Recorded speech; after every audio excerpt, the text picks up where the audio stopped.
ഇന്ന് നമുക്ക് കേട്ടറ്റിന് ചോദിക്കുന്ന അടുത്തൊരു ഏരിയ നോക്കാം. അതായത് മെത്തേഡ്സ് ഓഫ് സ്റ്റഡിയിങ് അഡോളസൻസ്. അഡോളസൻസിൽ പഠനം നടത്താൻ ഉപയോഗിക്കുന്ന മെത്തേഡ്സുകൾ എന്തൊക്കെയാണെന്ന് നോക്കാം. ആദ്യമായിട്ട് introspection method. This method was popularised by William Wundt and ടിഷ്നർ.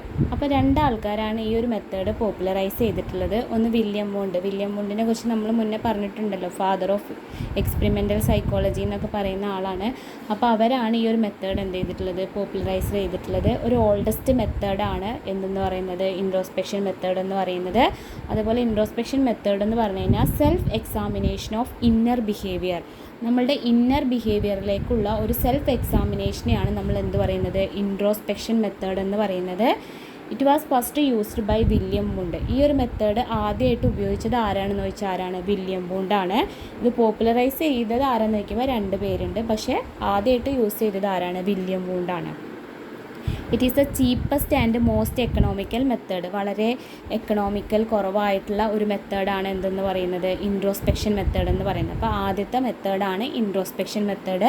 അതിൻ്റെ മീനിങ് എന്തായിരുന്നു, self examination of inner behaviour ആണ്. അത് ആരാണ് പോപ്പുലറൈസ് ചെയ്തത് ചോദിച്ചു കഴിഞ്ഞാൽ വില്യം വൂണ്ടും ടിഷ്നറും ആണ്. അതേപോലെ തന്നെ ആദ്യമായിട്ട് ആരാ ഉപയോഗിച്ചതെന്ന് ചോദിച്ചു കഴിഞ്ഞാൽ ആരാണ്, വില്യം വൂണ്ടാണ്.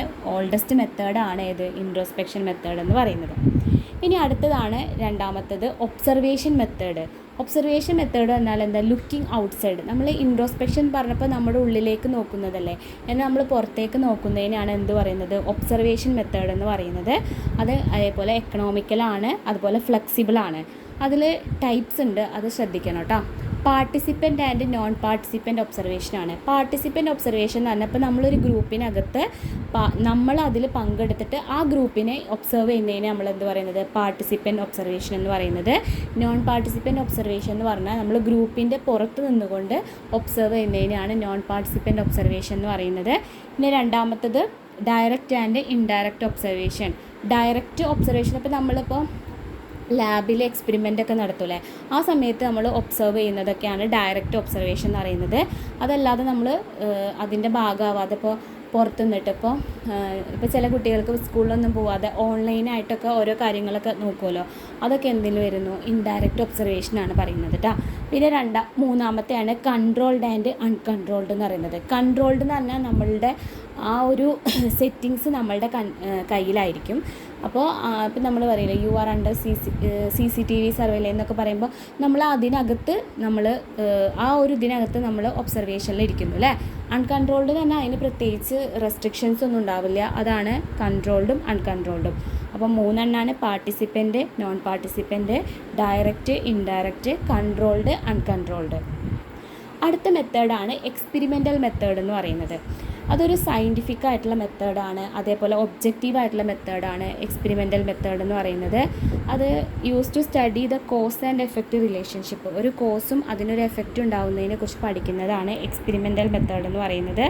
It is the study the relationship between one stimulus variable and other related variable. ഇപ്പോൾ ചില കുട്ടികൾക്കിപ്പോൾ പ്രസംഗിക്കാൻ പേടിയായിരിക്കും, അല്ലെങ്കിൽ മറ്റുള്ളവരുടെ മുന്നിൽ സംസാരിക്കാൻ പേടിയായിരിക്കും. അപ്പോൾ എന്തുകൊണ്ടാണ് അവർക്ക് ആ പേടി വരുന്നത്, അങ്ങനെയൊക്കെയുള്ള പഠനം നടത്താൻ വേണ്ടിയിട്ട് നമ്മൾ ഉപയോഗിക്കുന്ന മെത്തേഡാണ് എക്സ്പെരിമെൻ്റൽ മെത്തേഡ് എന്ന് പറയുന്നത്. അതൊരു സയൻറ്റിഫിക് മെത്തേഡാണ്. അടുത്താണ് ക്ലിനിക്കൽ മെത്തേഡ്. ഇതിന് നമ്മൾ പറയുന്ന ഒരു പേരാണ് കേസ് സ്റ്റഡി എന്നുള്ളത്. വളരെ ഇമ്പോർട്ടൻ്റ് ആണ്, നമ്മൾ ഇൻഡെപ്തായിട്ട് പഠിക്കുന്നതാണ് ക്ലിനിക്കൽ മെത്തേഡ് എന്ന് പറയുന്നത്. പിന്നെ നമ്മൾ ഇതിൽ പ്രധാനമായിട്ട് പഠിക്കുന്നത് ബിഹേവിയറൽ പ്രോബ്ലംസ് ആണ്. മാലഡ്ജസ്റ്റഡ് ആയിട്ടുള്ളവരുടെ ബിഹേവിയറൽ പ്രോബ്ലംസ് ആണ് നമ്മളിതിൽ പഠിക്കുന്നത്. ഇത് സബ്ജക്റ്റീവ് ആണ്, അതേപോലെ തന്നെ എന്താണ്, ടൈം കൺസ്യൂമിങ് ആണ്. ഇത് നോൺ റിലയബിൾ ആണെന്ന് നമുക്ക് പറയാൻ പറ്റില്ല. നോൺ റിലയബിൾ ആണ്, കാരണം എന്താണെന്ന് വെച്ചാൽ ഇതിൽ സബ്ജക്റ്റിവിറ്റി ഒക്കെ വരാനുള്ള സാധ്യത ഉണ്ട്. അപ്പോൾ ഇത്രയാണ് പ്രധാനമായിട്ട് ഉപയോഗിക്കുന്ന 4 മെത്തേഡുകൾ. അപ്പോൾ ഇതെല്ലാവരും നന്നായിട്ട് പഠിക്കാം കേട്ടോ.